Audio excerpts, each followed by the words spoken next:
Welcome to another episode of Freedom Friday. It is Friday and you are still not free, but hopefully you will be freer after an hour with us today than you are when you began. This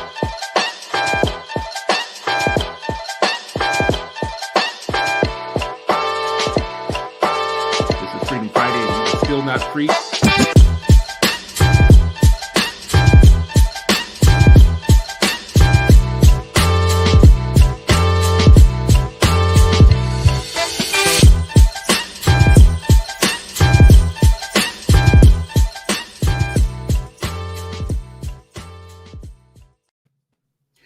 Welcome, friends and fam. It is Friday, January 14th. We are still black and America still hates us, but we are going to talk about some things today so that we can make life better for our 30 million black people, 33, 34, 35 million black people, 8 million black children. Those are the numbers, and let's begin. Fellas, I want, first of all, people listening and watching, you may see a different person here today. Our guest today is the illustrious, the amazing, the braided, and grilled city slicker, Dr. Charles Cole III. Today we're not going to be talking about his city slickishness, though, because I don't know what that means. He has had a recent experience, which is germane to the conversation and the show that we want to have today, which is about rural America. Before we jump in, I just want to say good morning, fellas. Welcome. Let's do greetings. How are y'all doing? Doing well, man. It's great to see y'all. Hope 2022 has started off at least safe, if not great, in many spaces. And I see y'all been busy over the break. You know, the intro is fire. That hairline and tight braids is fire. You know what I mean? Y'all been busy. We can't be raggedy. What's up, Charles? How you doing? Oh man, nothing much. I'm good, man. It has been it was a really busy break, and learned some really powerful lessons even this morning. So just going into 2022 with more being more curious and learning from mistakes and continuing to push our work and what we're trying to do and really cut through the fat on that. So trying to navigate those things. Awesome. Well, listen, we're glad to have you here, brother. To friends and family who are listening and watching, please share the show right away. If you are with us live right now at 9:02 on January 14th, please share the show out right now to friends and others and get them through the door so that we sharing it right now. Good conversation. Share right now, and we appreciate your help and your support in getting the show to way more people. If you are not watching on January 14th and you are watching this in replay, please still share it on Facebook and on YouTube to friends and family. Today, what we want to talk about is rural America. The theme for the show was rural and black, and Dr. Cole is a good person to talk with this morning because over the break that we took in the last 30 days, Dr. Cole actually took some time to travel home. You know, they say you can't ever go home. That's a lie. You can go home. He went back to Paducah, Kentucky, where he has family and where he has history, and was able to spend some time there decompressing, writing, thinking about the world, getting out of the kind of the stress streams that we are all in our day-to-day lives. He did a very smart thing, which is to step out of it, go home and see what real people are thinking about and living like. He went to a place called Atomic City. It's actually Paducah, Kentucky. But it once went by the name Atomic City, which I love, right? It's a tidbit that I pulled up because I was like, I wish my city was called Atomic City. That sounds like George Clinton is going to be like arriving. I knew you were going to go there, yeah. See, I thought 3 Mile Island. I was like, whoa, that was the nickname? What's going on over there? It was also founded by Lois and Clark, too. So, I don't know. Wow. Yeah, there you go, Smallville. So before we jump in, and what we want to talk about today is, first of all, we want to start making invisible things visible. So our Black populations in rural areas aren't always seen and heard. And it was interesting to me that you just had this experience, Charles, where you got to be immersed in that. I was instantly interested in what did you see that was like a culture shock for you, or a clash, or just the little things you picked up as an observant person by being back there. But before we do, I just want to say this. When we think about rural America, the picture that comes to our mind, first of all, often is white. and we think about like hillbilly elegy, and we think about Trump voters and that sort of thing. And it's weird that we think that, because first of all, Black folks have long-standing roots to rural America. First of all, that's where we came from. Especially being an agricultural Southern people that actually moved to other places. But today, when we think about rural America, Blacks make up about 7 or 8% of rural America overall, which is contrasted by about 13% of the urban population and about 13% of the overall American population. So that doesn't sound like much, just 7 or 8% of rural America. Now, rural America, we have to say, one of the criteria for it is that you are in a place that is more than 2,000 people and less than 50,000 people. And a lot of communities get left out of the count when we think about rural America. So we're missing a lot of Black communities that fit within that. There are places in the South, for instance, across the South, the number is higher than 8%. It's like 17%, which is higher than our population in the United States. So we have a much higher population in the rural South, but it gets even bigger in places like the Black Belt in the South, which is where Black folks have a long, stronghold in. We're 50% of the population. So 50% is like way higher than the American percentage of Black folks, right? So we have strongholds within parts of what we call rural America. So let's stop erasing ourselves as if we don't exist. There's two other things, just a couple of things I want to myth bust on real quickly.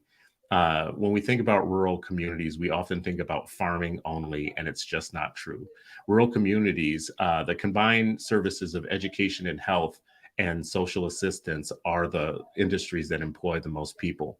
In some places, the school district or the education apparatus is the biggest employer, far bigger than anything like farming or anything like that. And healthcare services is also very large. And then the last thing is that rural America is not dying the way that people think that it's dying. In some places it is. But in about one or of 3 rural areas, the counties have enjoyed strong growth over the last couple of decades, meaning people are moving back to some of these areas. So the picture is more diverse than we think it is. It's more Black than we think it is. And it's more, there's more opportunity in some of these places for Black folks to return and to do something good than we might think it is. With all that said, let's jump in. Charles, you are the star of this show today because you have a recent experience with engaging in Black rural America. And I would love to hear what you learned, what you thought, what you came away with. Yeah, I mean, just to even give context, you guys let me know if you can hear me okay. Just to give context, I born in Chicago, but I spent a lot of time in between Chicago and Kentucky, Paducah, Kentucky, and McCracken County. That's where my grandmother, who I would call my mom, where I lived with her at until she passed away. And so, I am Oakland, I am Chicago, but I'm also this place, Paducah. And since y'all have met me, my goal has been really simple: to add an impact in the places I grew up. So I started in Oakland. I just did some stuff in Chicago. And then, I went back home to Paducah. And it was just interesting going back there and just seeing the places where I lived and just remembering, those really, really humble beginnings, and where it doesn't look very, very different in a lot of places now. And, looking at some of those houses that we lived in and things like that. And, part of the reason that Paducah was last on the list is because I knew it was going to be the hardest. For all the issues that an Oakland or Chicago may have, where those places are in the map. Like, people have heard those names before, and I say Paducah in different parts of the country. They're like, what's that little Native American place you name it or whatnot? And it was what you were saying, Chris, is that we tend to forget about those people there. And what was hard for me in the Bay Area a lot is I've just been in a lot of rooms that did not know that I had roots in those places. And we just talk real disparaging about middle and Southern America. And there are Black people in those places. And it might, you said the stats, and it might be like, oh, well, these Black people aren't necessarily the majority. Well, the way that, the community that I grew up in it was a bunch of Black people was together. So it don't feel small at all. You know what I mean? It doesn't feel like a small group. And our people are thriving everywhere, but they're also hurting everywhere, and they need our attention. And so there's just a lot of things that kind of disparage and dismiss those people, or try to call them stupid or whatever the case is. And Paducah, I just know some of the best hearts and souls of my life are in that place and came from that place. So, I just wanted to even start there, and just going back home. I went for a few different reasons. I went, one, to visit my mom, see her grave. And I mean, I do the whole thing. Like, I'm not ashamed of it. I read her the whole first 2 chapters of the book that I wrote with her name on it. I mean, it's a whole thing. It's a, shame when the thing that shame, like if I'm picturing how my grandmother's looking at me do something, that's like one of the things. So I go home like a little kid, bringing like tokens of what I've done to kind of share with her. But I got treated really, really well when I came back, and it was, people looking at me like, oh man, you've been to all these places, you've done these things, and just welcoming with open arms. Like, I ain't been here in like I haven't lived here in a long, long, long time, and it just represented hope for a lot of people. It represented hope for a whole lot of people. And then I have family members that are still there, and people are struggling. The average salary there is $15.70. That comes out to about $30,000 a year. Fast forward to Chicago, which is about $73,000 a year, and on average, Oakland is $81,000 a year. So when you talk about just the difference in cost of living and just what people see there, I just that place is a part of me, and we can't dismiss. We dismiss our own people a lot based off where they live, and we might not say it don't get talked about a lot. But if you all think back, you've heard some jokes or some disparaging if you got family in the Alabamas or the Kentuckys or the wherever. So I don't want to just keep babbling on, man. I'll let you all lead the conversation. But I'm going through the emotions of being back in that place and feeling a sense of duty of what needs to come next. It gave me great clarity, and I'm having that reaction with you all live right now. So sorry if I'm all over the place. No, I think this is important context for how you can be reminded that we exist in many different ways as Black people in the United States. Yeah. And one of the key ways that I think it's unfortunate for us to forget is that we have connections to the land and to places where we were building something before we went urban, and we still exist there, and there's still opportunity there. Like, while you were there, I jokingly said the 8 Black Hands need to get a compound in Paducah, right? So I started looking up Zillow, which is one of my favorite things to do. I started Zillowfying things, and man, I found land, I found property, I found houses, and I was like, this would, especially since we have so many Black digital nomads now, absolutely, like people who could work from anywhere, there would be opportunity for us to come back to places like that, ground ourselves for one, and maybe cleanse ourselves in some ways, but also add to those communities. What did you think about the community while you were there? Like, what was it that you saw, some of the kind of the takeaways that you had coming from Chicago to a place like that in terms of need, infrastructure, those sort of things? Well, one, when I was a kid, everything is a lot bigger, and when I was there, it's like, oh wait, this is the project I lived in. And the county jail where I visited my parents, it was 2 blocks away. Like, it felt like everything is so small and compact. So you can walk from like one of the, I lived in Elmwood Court is one of the projects there, but like 3 blocks over, it's like this famous, what used to be like a plantation, but it's now like a bed and breakfast. It's like, there's like abject poverty, and not very far is like really, really, really nice things right on the outskirts. You see a lot of ranches. Like, I grew up with horses. I knew how to ride horses when I was a kid. That's not a thing about money. It's just, they were just accessible, right? Like at your fair and at your, I'm not equestrian or whatnot, but I've been comfortable enough on horses and things like that. So, and it still looks a lot like that. When I was talking to young people there, and they just were, for me, it was, the soft and quietness and stillness of the place was common, because I've been in all these places, and I had a lot of noise in my head. And to the kids that had never even been to the Ohio River, which is right downtown, I was talking to some officials there. They were like, we got kids that live 2 miles away that's never seen this beautiful river.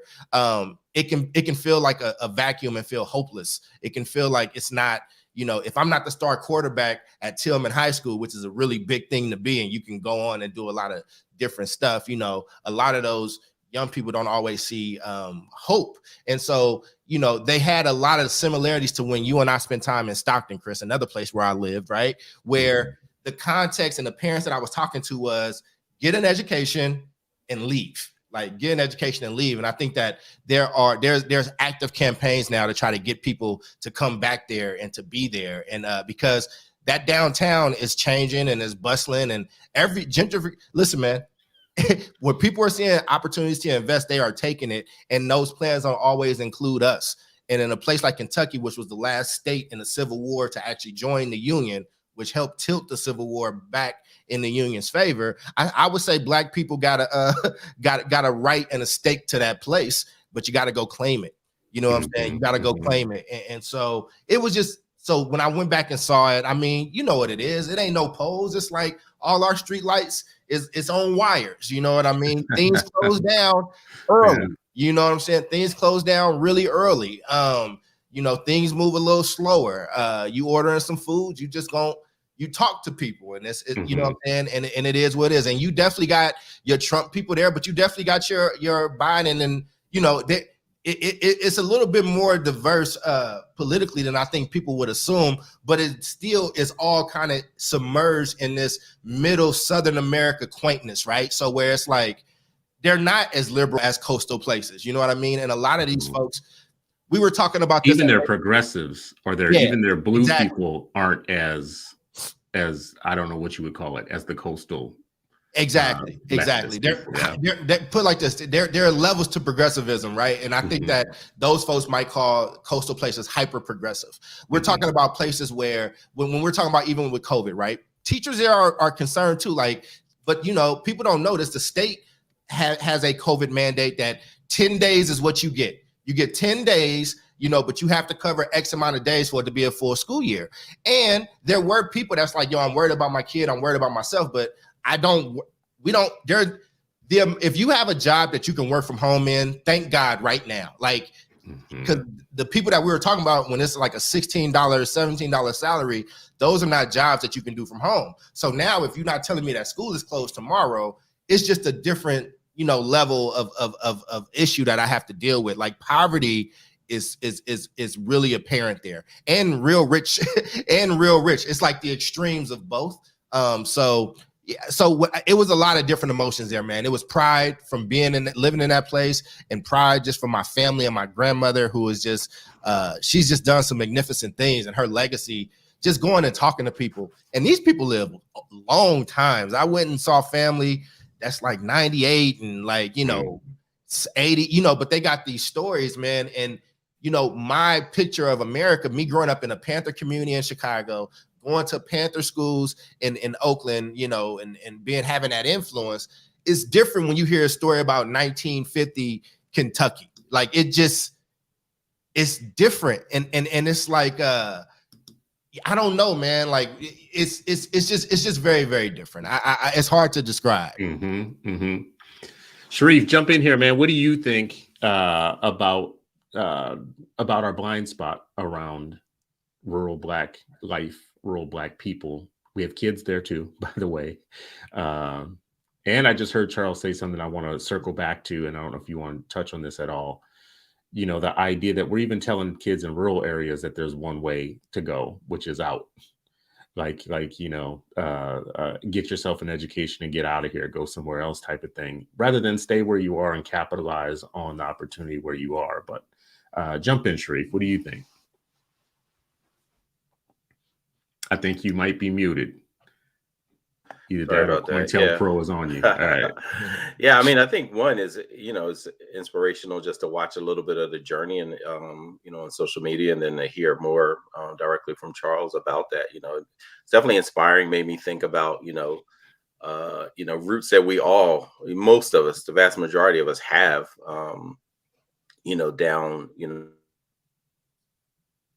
Yep. See, the FBI be on this, bro. Yep. Right.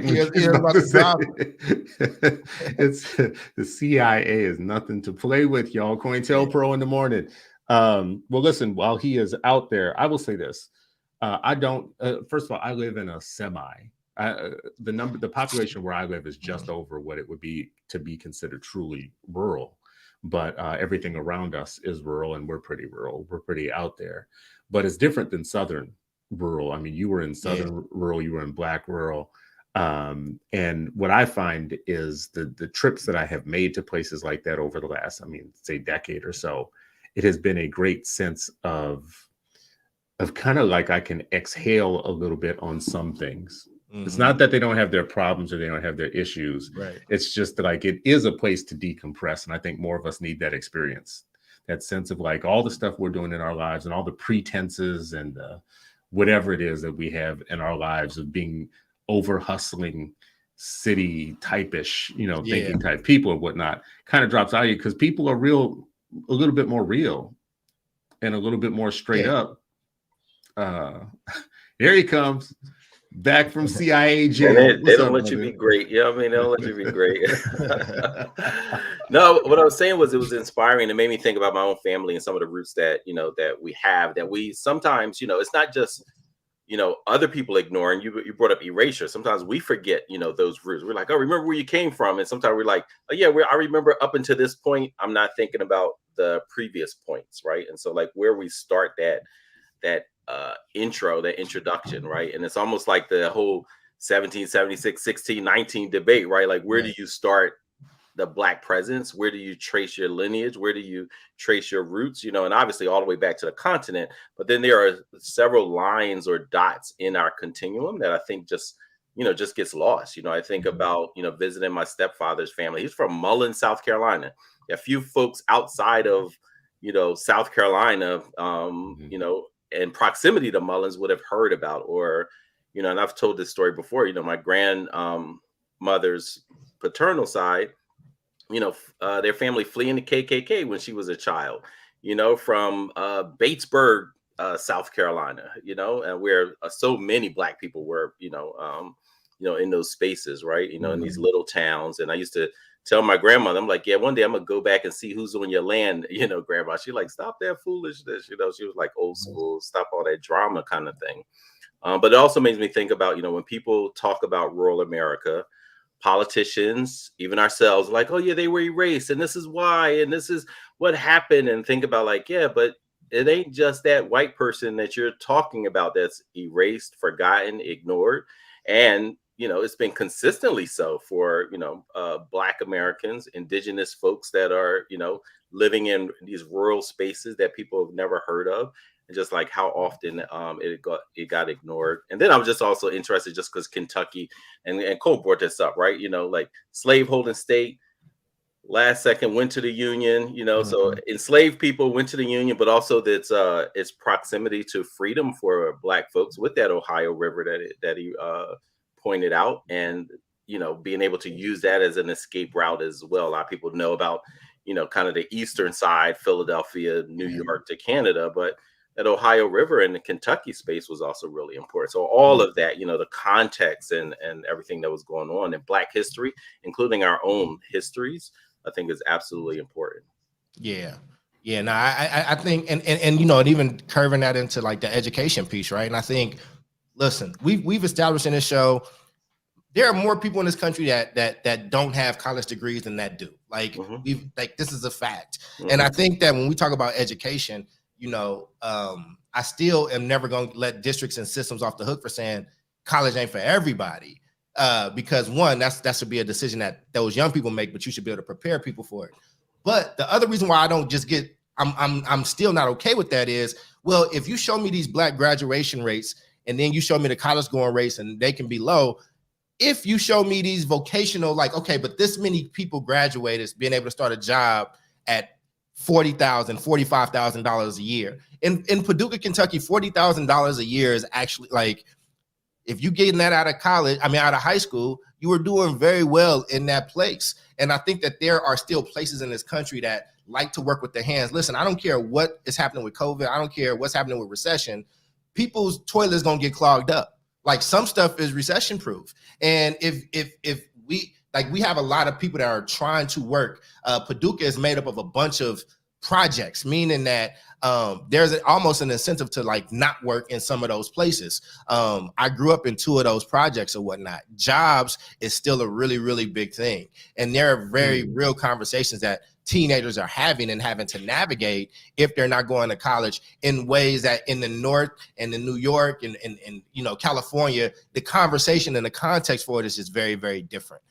So life just comes at you fast everywhere. I just want to make sure that, sometimes we talk beneath people, and these people don't need charity and nothing like that. These people, a lot of people living amazing lives and doing some great stuff. But I get the sense when they feel, disrespected around how they want to live. Like, everybody doesn't want to be a political activist. Surprise, surprise. Like, everybody doesn't want to have a job in tech. That's not what everybody, necessarily wants to do. And I don't think that I don't like when we look down on our own people that are trying to raise families, trying to, stay married, trying to keep their family together and do the best that they can. And so when we talk about education, I just feel like a lot of conversations often disclude those people. I think it's problematic, I think, specifically for Black folks, because we lose a lot of information about what's possible when we cut off whole sections of our people. And if you are Black anywhere in the United States, I mean, listen, if you're Black in Chicago, if you're Black in Milwaukee, right, Gary, California, you immigrated or migrated, mm-hmm, I should say, from the rural South, which is that is your motherland in this country. Like, if you're not talking about Africa, that is the pathways of the migration are pretty clear. And we don't talk about the social distance that happened with that migration as people, mm-hmm, got more urbanized, specialized. They had their labor become more alienated of, now you work in a factory, you just do one thing. I look at my own generation. My grandfather, who did a lot of rural work, could build or tear down or fix anything. Small engines, big engines, carpentry, could build you anything in the house. Didn't pay anybody to do anything ever, right? Never.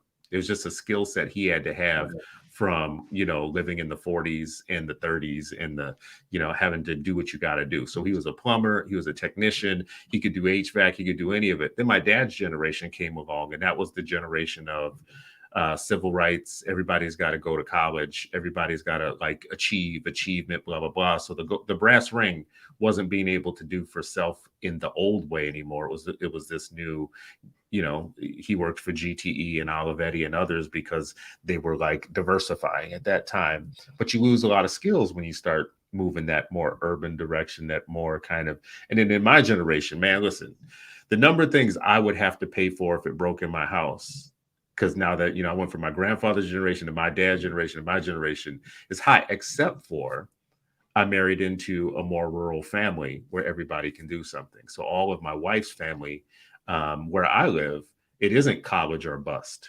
It's college or tech business. And by tech, I mean like HVAC, heating, air conditioning, those things. And that's a bigger pathway here. So you have people that have houses and trucks and multiple guns and boats and cabins, all based on a lifestyle of being able to do something. They fix things. So anything at my house breaks, there's someone in my wife's family who could be here in 15 or 20 minutes and fix it. We don't have to call anybody for anything. Really. Why you got to bring guns in the mix, though? You know what I mean, listen, they got you listen. And this is the thing, is they're not poor.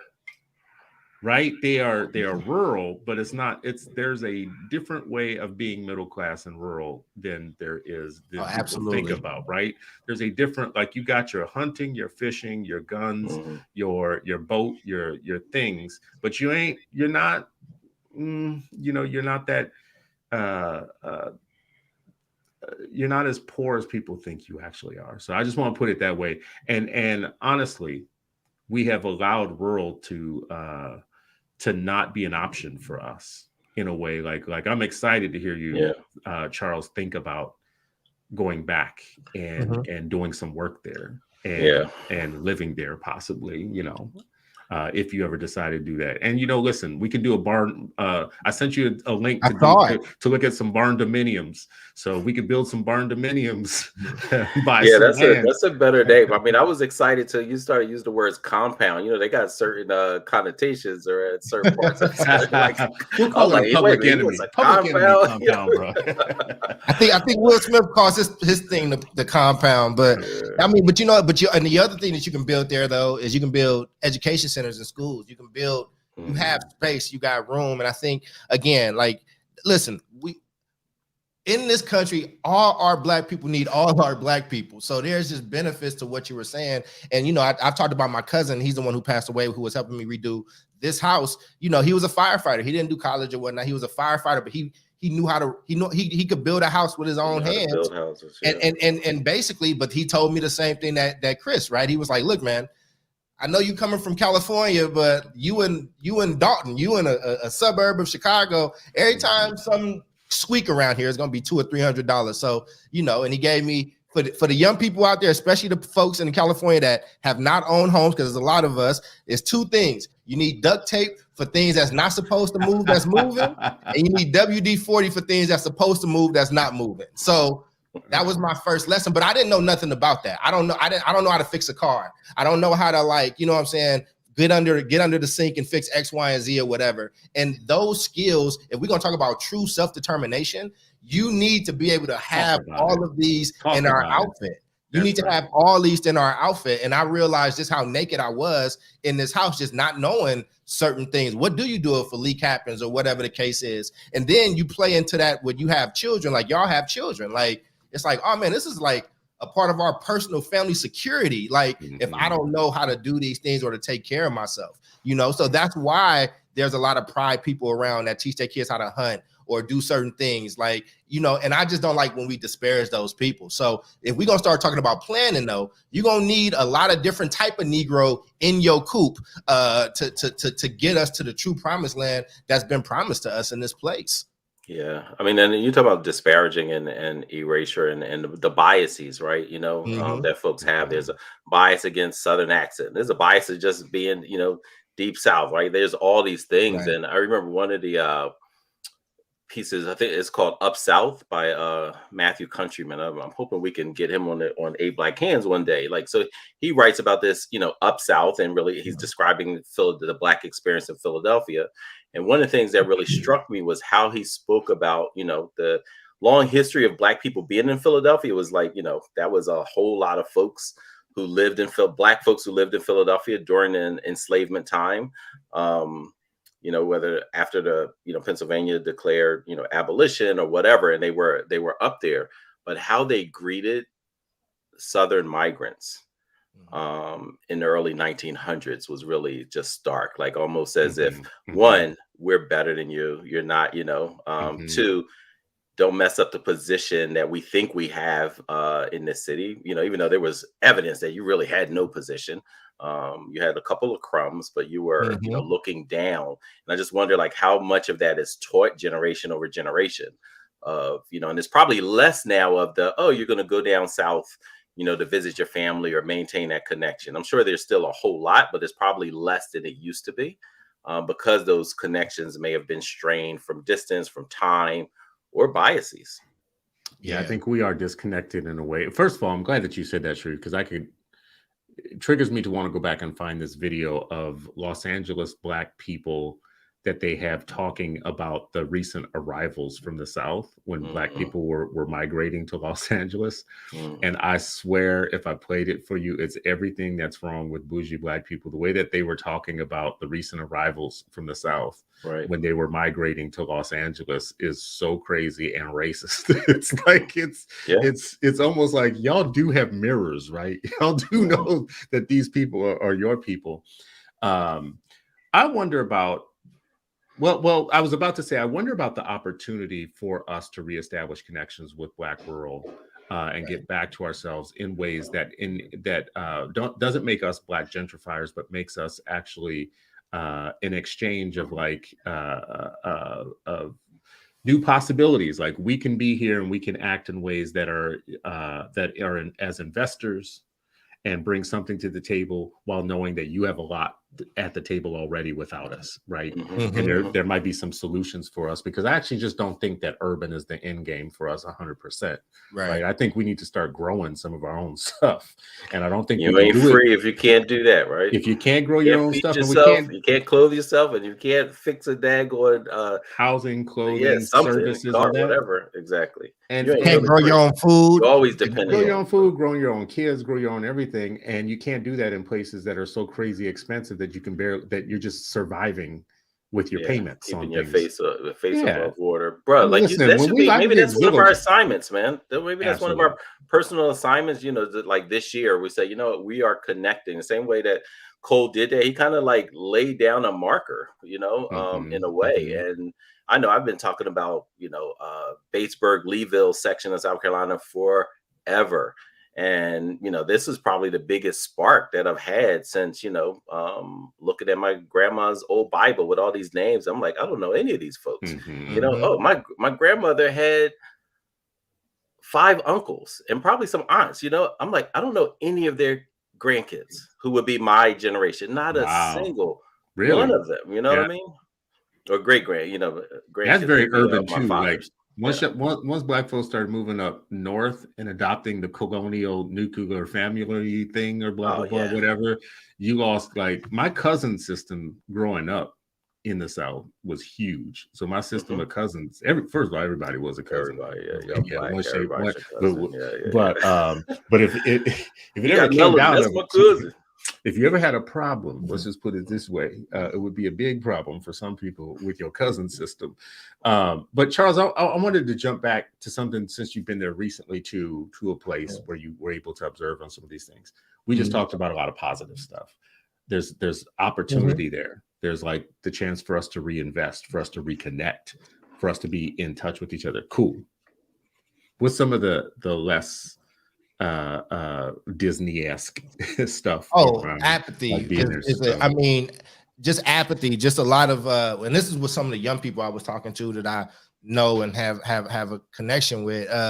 Just hopelessness, right? And like there has to be a certain level of hopelessness to want to get into certain types of businesses out there, do certain things.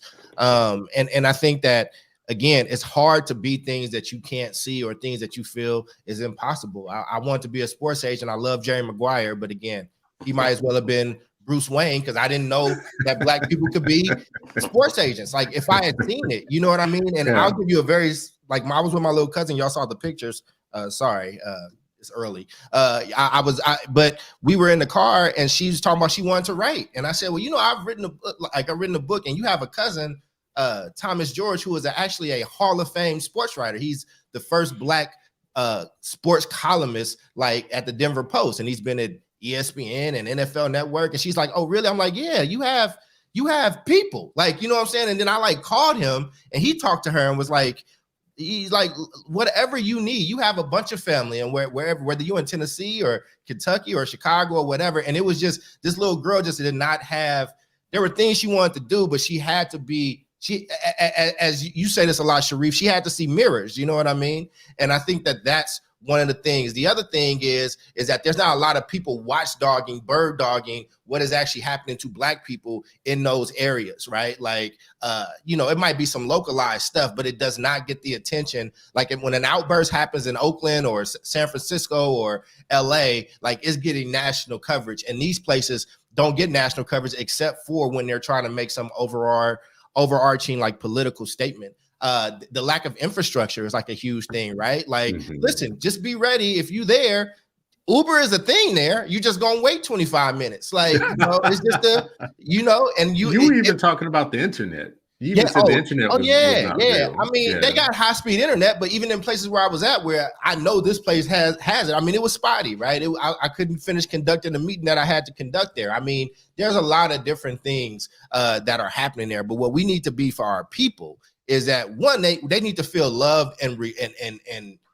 supported by us. They need to feel like they part of this thing, that it's not a us versus them thing, because that does happen a lot, yo. Like, when people refer to the North, that's how they'll say it or whatever, or like these highfalutin towns or whatever, like they feel disparaged by those people, so you disparage them right back. You know what I mean? Like they think that those problems not real problems. It's not that these people don't believe in like global warming. It's that no, we trying to figure out how we eating this wheat. Like what we doing? Like what's happening right here? You know what I mean? Like, so I think, like I said, I saw a lot of Black people have different reactions to the COVID thing than I was probably expecting, to be honest, right? Like, it wasn't that people were just like, oh, I don't want to wear a mask or this, that, and the third. The people I saw wore masks and they were, but it was about the possibility of even breathing, that the economy might stop or shut down. where these people are like, we just can't afford that. Like, that's just not like, you can kill people financially too. So, I mean, but those conversations will just get dismissed, you know what I'm saying, as being something else. Like, no, them is your people. Them is our people that's also trying to make it. And we got to start determining what we want us as a group to be, as a collective to be, and how we show up for each other. So it was a lot of stuff I saw there, Chris. You know, I read back a couple years ago, read this article that I found like really just interesting. Jasmine Wright, I think, is it Jasmine or Jasmine? Jasmine Ward, sorry. And she was talking about leaving California and moving back to Mississippi, like, you know, Gulf Coast Mississippi, deep Mississippi. And just like, you know, what that experience was. And I just, you know, if Josh can put in the chat for the audience, you know, it was just like really interesting to read this, you know, her journey of like the why, the rationale, what gave her pause, what had her, you know, because I talked about like some of the strains and relationships and the distance, you know, we can't ignore that. Yeah, time, distance, you know, biases and all that, and some just straight stark fear to send your children or grandchildren deep south to go visit family, right? You know, it wasn't just Emmett Till, it was a whole lot of folks, you know, who were experiencing those type of things. And so, you know, and she talked about that, like just even having that kind of on her psyche as she was moving. Yeah, that's it. Thank you. Moving down there, like what it all meant to her, but also to reconnect to, that's beautiful, her family and her and the roots that they had there. So I think all of it, you know, like we have to be able to hold multiple truths and be able to, like, you know, really just, you know, sit in stuff and wrestle with. Like I look at a lot of this stuff, it's just like, how do you wrestle with these type of ideas, and then how do you organize around these ideas, you know, to do something differently, to have more insight, and particularly this is part of education of our children and youth, right? And so what may have been lost on us, how do we revisit it? You know, what was lost can be found if we're looking in the right ways. I mean, we talk about, I mean, I'm talking about purpose conversations, right? I've talked about this between, you know, our immigrant class, our voluntary immigrants versus involuntary immigrants, and like the lack of conversation that involuntary immigrants, Black people in this country we have not had the ability to have, because we was taken and brought here, right? Like, and I think that for me, you know, going back there, it was around a purpose. And there, like when in Chicago and in Kentucky, both of those places, I just had to fight. It was just like, okay, I'm going in ready to fight. Like I got an op-ed that's out in the Chronicle today. They kind of got some of the messaging wrong, but I'm getting some of the stuff, but I'm ready to fight, right? And it was different going back to Kentucky, where I was embraced. I was like loved. And it was like, no, you, even if you didn't do none of this stuff, you ours, and we like love you. Like, it's like, oh shit, I'm used to having to prove myself over and over again. And, you know, and without going into too much detail, I mean, I spent a lot of time with you guys last year. I was struggling towards the end of the year. I was coming towards the end of these other goals that I needed to accomplish, that I wanted to do. And I just think that, like, you know, I was just real irritable. And there was a lot of issues I had. And as soon as I went to Kentucky, I saw that little girl, I saw my family, I saw how they looked at me, and I saw how the city embraced me and like was like, no, we want you here. Like, come here. We don't care about whatever's going on. It just was different. And we fight for a lot of spaces in these big cities that don't care about us, that don't love us. Like, listen, man, read Education of Blacks in the South. That South is there. This country is thriving because of us. If you want to lay stake or lay claim to something, there's a lot of land. There's a lot of places that's uninhabited, that's not overpacked, that's not overflowing, that will welcome you as a Black person and see you as family. And we need to think about that. So, I mean, here's just the goals. Like, I have promised my grandmother's spirit. Like, I promised her that I would make something of myself, and that for her sacrifices. And here's just where we've done. Oakland with the People's Literacy Fund, and Indianapolis has picked that up, but to go further, we've given out over $200,000 directly to people that look like us. Chicago, there's work that we done on the ground with a bunch of students, distant reports here, and that's moving and thriving. And what I think we can do in Paducah, which is Stockton, Chris, you and I have some potential work happening in Stockton, you know what I'm saying, where it's a very similar vibe. It has a very rural vibe in the middle of California, which is it is rural. I mean, basically. Yeah, from the definition, it's definitely rural, right? You know what I'm saying? And I think in Paducah, there is something that's there. There is something that's lurking there, and it takes some vision and mixed with some hope and mixed with the experiences of those people. We got to stop talking about Black excellence and start being excellent. We got to stop like having platitudes and like take the risk and go do the thing. You know what I'm saying? Yes. And this part of the work is gonna feel different because these people are embracing and asking and pulling. I came back as soon as I came back. I had officials calling me and was like, "We want to set up a visit for you to come back to see what we've done, how we've actually improved education for Black kids, but the other places that we can go and what we need to do." And it just felt it. You know, there's a purpose and there's a mission here. I'm gonna make Ozetta Hooper proud. I do a lot of things that's dumb and make a lot of mistakes, but I'm gonna make sure that woman's legacy lives on because she didn't go to college, but she bred the blood and the seed of me. That's like, yo, we are responsible for some really good work, and 8 Black Hands is an extension of that. So whatever you all do that's good is also part of Ozetta Hooper's legacy, the same way it's a part of Sharif's mom's legacy, or Chris, your story's legacy, or when Ray talks about coming up in Covington, Louisiana. Our fates and history have to now fuse into one, man. And when that happens, we're talking about a whole different level of power. So let's stop talking about excellence and let's just be excellent. You just said so much. Like there's like 8 t-shirts in there. First of all, I just want to be real about it. Like you just said so much. What I find really inspiring about this trip that you took, and about the fact that you had the resources to do it, and the time and the energy, and that it was also part of your own journey. It wasn't like you were colonizing anything. You needed that trip. And I feel like a lot of us need that trip. I see Nehemiah Frank is in the comments. Brother, good to see you. The reason I'm highlighting him is because I have a journey to make. My family has land and longstanding in Oklahoma. And there's a pilgrimage for me to make for my grandmother in Oklahoma, Okmulgee, Oklahoma, to be specific. And I've been wanting to do it for a few years and haven't done it. Like, so watching you do this over the holiday season, you know, there's a way to be so in your world and so detached in your thing or whatnot, when God gave you everything you need to go home, if you want to go home and do this, right? This article you just said, Sharif, that pulled up, I look at it, you know, this woman has written a whole thing about her pilgrimage back from California to Mississippi, whatever. That's a soul trip to take. That's a trip. That's a grounding soul. I've got 3 vehicles. I got gas money. You know, there's no reason I can't make it to Okmulgee. And that is a side of my family that I need to reattach to. And I think it's possible, and we need to do it. I'm going to do it. I'm committing to do it, especially after watching seeing your pictures that you took and hearing your experiences, Charles.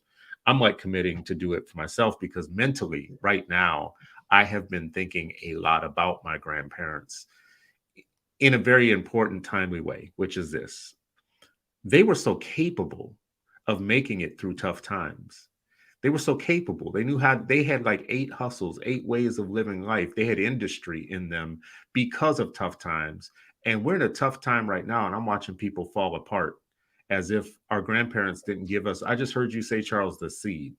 Like she bred this seed in me. There's so many lessons that I remember now of my grandparents, things that they said that I probably didn't remember.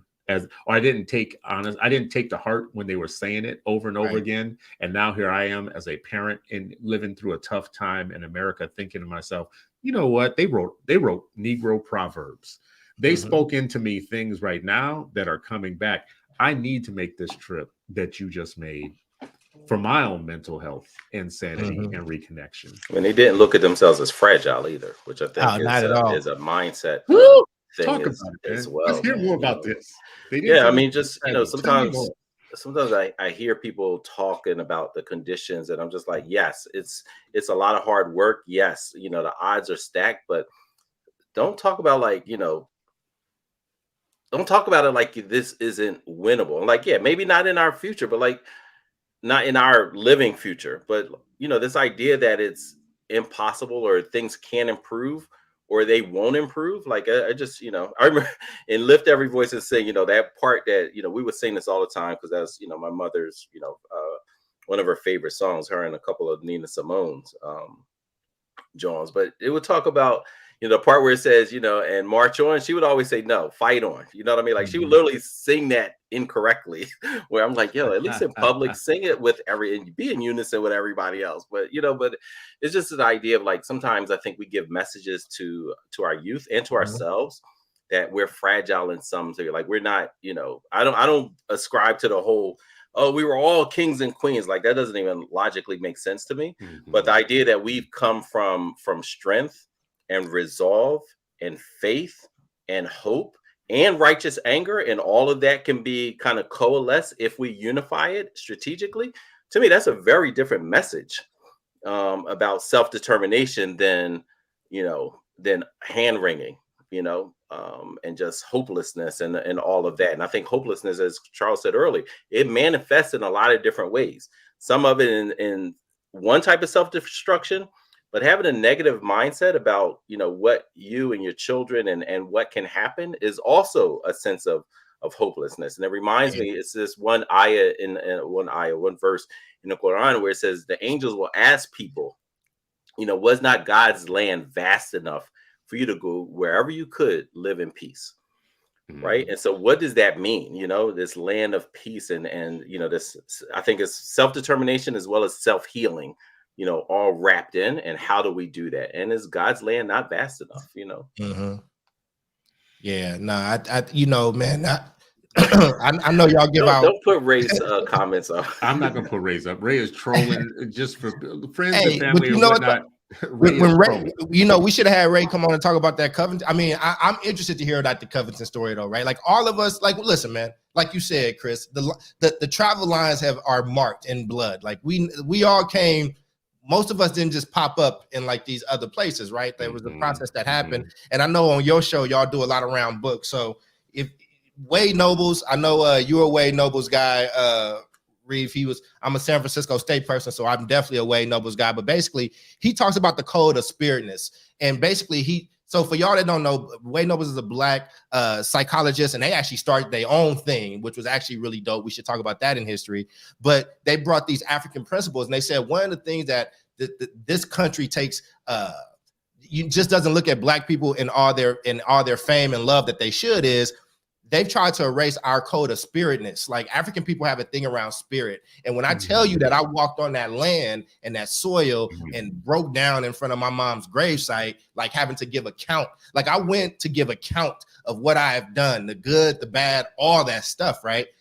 The spiritual moment in that, like there were just so many things that became clear for me that were not clear just the day prior. And so I appreciate Brother Wade Nobles, and it's called Seeking the Saku, and there's a sketch in there, but it talks about there is something deeper that we are rooted to if you let that spirit inside you work. And we got a lot of our answers. So, I read a lot of Naeem Akbar and Wade Nobles, and I also, in some of the research that I'm doing now in Cleveland, I'm using some of these principles as a basis for the research that I'm doing with these, folks that's trying to fix quote unquote education. So I just wanted to throw that out there for folks that like to read books. Seeking the Saku, you don't have to read it straight through. It's a bunch of different sketches. But I felt that spirit in that place. And Chris, I think you will when you go back to that place. Sharif, I think you just live in it. You know what I'm saying? I think that you have no choice with who your mother was. We got to meet, that powerhouse of a woman. And, and Ray does too. Like when you talk about, when I see Ray dip into where he came from, his voice changes, you know what I'm saying? And it's like, well, why don't we live in that space a little bit more? I was tripping because my grandmama was born in 1920. It's 2022. And somebody is coming back to that place. One, I got to fix her headstone because my parents didn't have a lot of money. I'm going to find the bread. I'm going to get the nicest headstone. But two, like, think about who's going to be coming over your gravesite 100, 200, 300 years from now saying thank you, giving account, feeling the shame that you should feel and the adulation and joy that you should feel when you do go to your elders and kind of put, these treats at their footstone.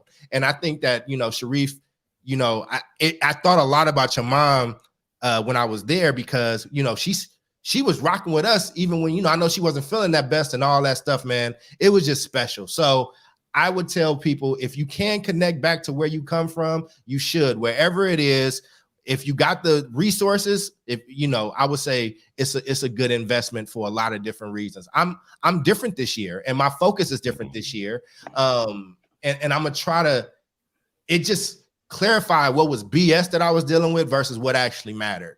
And the last thing is I still don't think I can have kids. When I was with my little cousin and she said she wanted to write and she said she wanted to get these books, and I put a limit on it. Like, man, when that little girl, I said you can get 2 books. She came back with a stack of books. Yeah, I'm gonna tell a little black 11-year-old girl she can't limit everything but books, bro. Limit everything but not books. limit books. Get the books.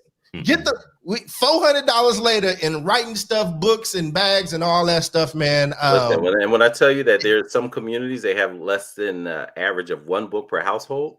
So the lack of personal libraries for our youth, like, no, make that a thing. If they're addicted to books and reading, like, man, indulge it as much as possible. Man. I will sit on Zoom or FaceTime with that little girl and read whatever book she wants. You know what I'm saying? So I just think that we have a responsibility to our family, our immediate family, and then our greater family. And if we don't, but you can't start that process until you accept and look and see these other people as being connected in some kind of way. The 4 of us are connected now in some kind of way, regardless of what happens tomorrow. And I think that that's powerful. Yeah, I mean, you mentioned spirituality. I mean, I don't believe that people intersect, by accident and by chance. I think there's a lesson. It could be a minute-long lesson. It could be a years-long lesson. I think all of that is, I believe in that. The other part about spirituality that you mentioned, I think that's what has helped educators with that righteous anger separate job and work.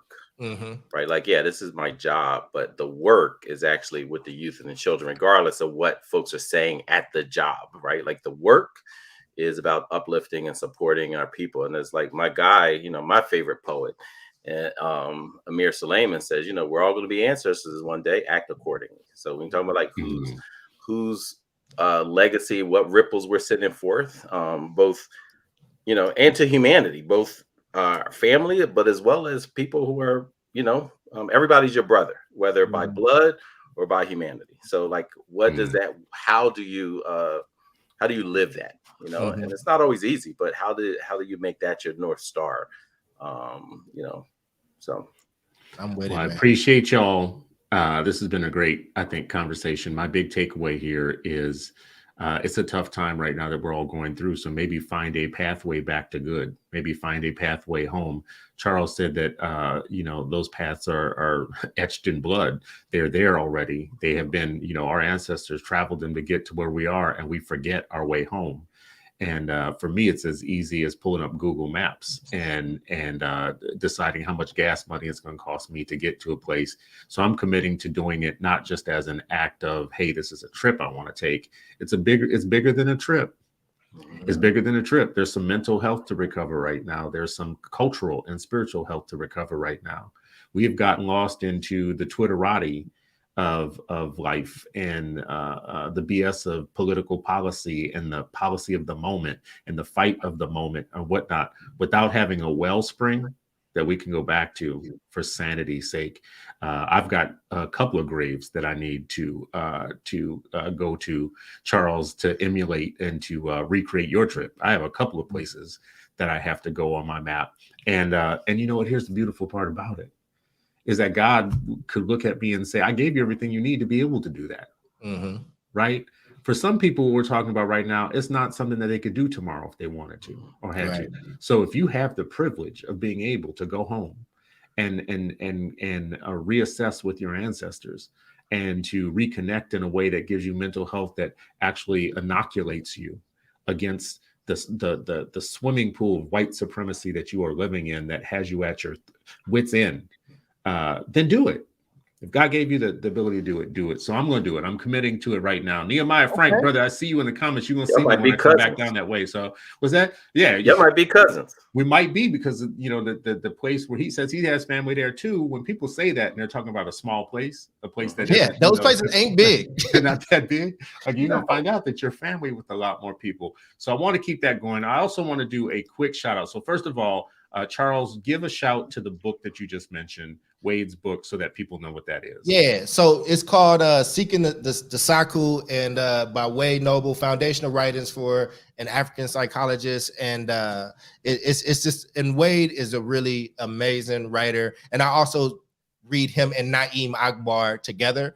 They kind of started that wave of African psychology, Black psychology, and they write in a very like, I like the way they write. They don't use words they don't need to use.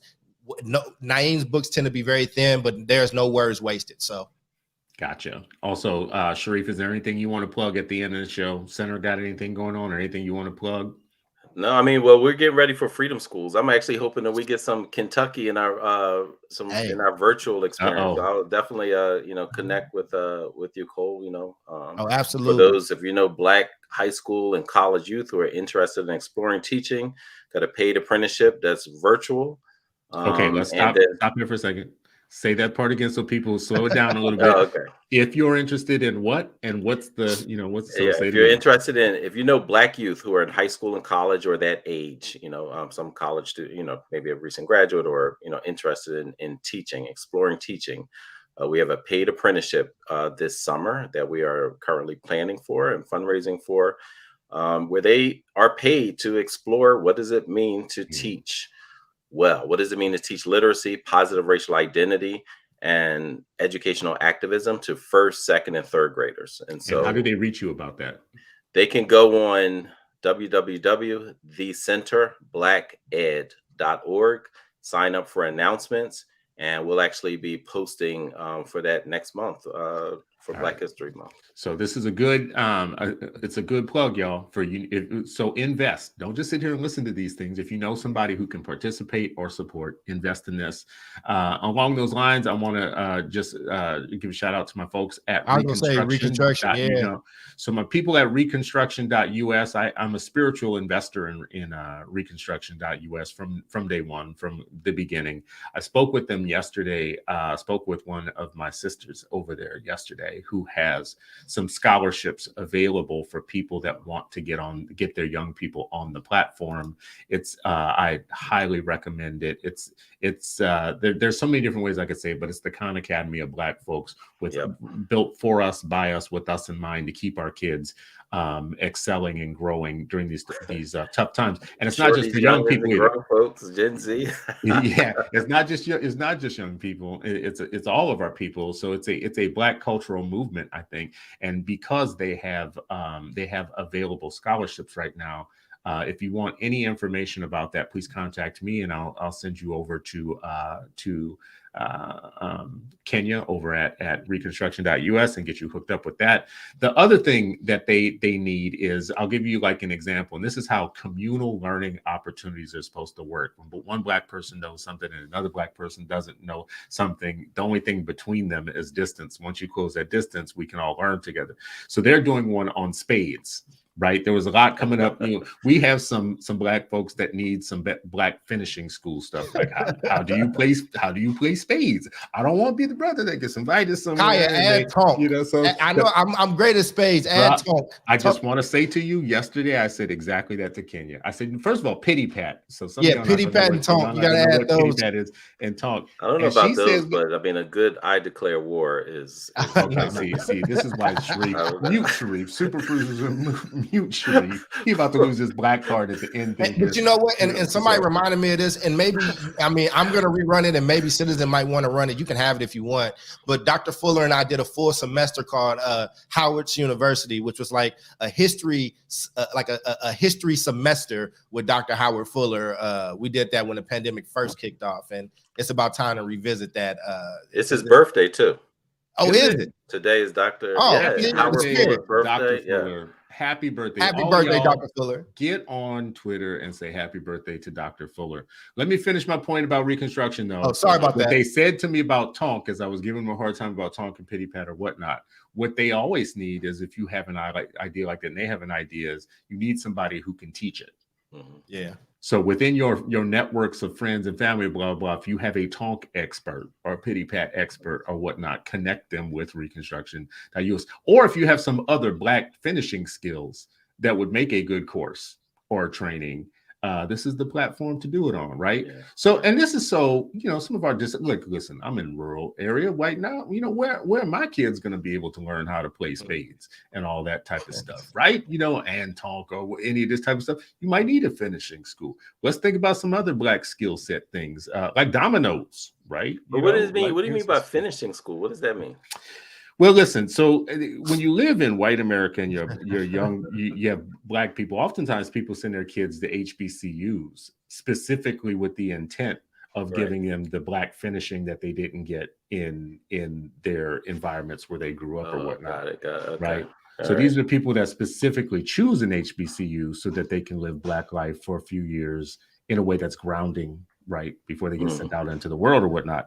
Well, I'm not necessarily sure that you can learn Tonk in those places either, though, right? So there's some other skills, so some additional skill set. Yeah, I hadn't heard that term before. No, yeah. I appreciate that. Yeah, I could ask y'all a few things, like we're about to run out of this. We are out of time. We're gonna quit, but I would just say to you, if I asked you how to cook chitlins, would you be able to tell me? Could you? No. Well, you're a Muslim, so theoretically, yeah.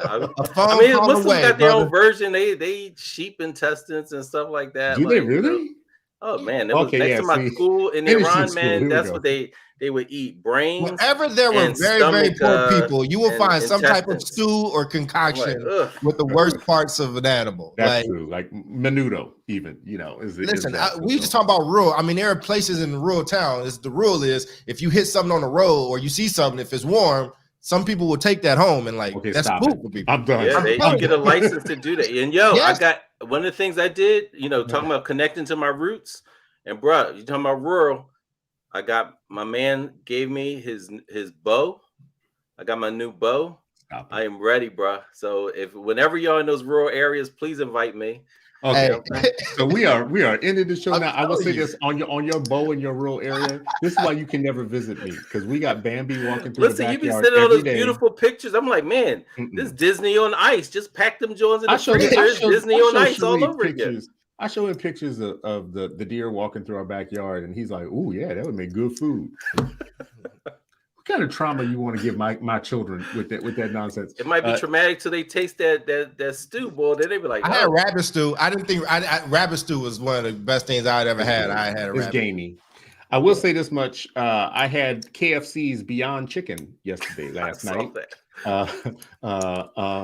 And I want y'all to know that I had one of my sons eat it, try it, and they don't like trying things. And he's like, "There's no way this was made out of plants." So I just want you to know that plant-based chicken has arrived at KFC, just so you know. Yes. Anyways, let you keep that over there. Dr. Charles Cole, brother, thank you so much for coming on today to give us the benefit of your recent experience. I'm going to mimic it. We'll talk about it in the future. I noticed that our brother Ray Ankrum said the same thing. He's making a trip down to Covington, Louisiana. So we might have a 8 Black Hands show. That's the documentary right there, brother. Yeah, we might have something to talk about in the future. For the friends and family that came and watched and listened and contributed comments and were part of the conversation and shared the show, thank you. You are not fans, you are not observers, you're not bystanders, you are part of the family. These are discussions we need to have with each other. This has been another episode of Freedom Friday. We are still not free, but we're fighting every day to become free. We appreciate you all. Please share the show with friends and family, and we will see you next week when we follow this up with another great conversation.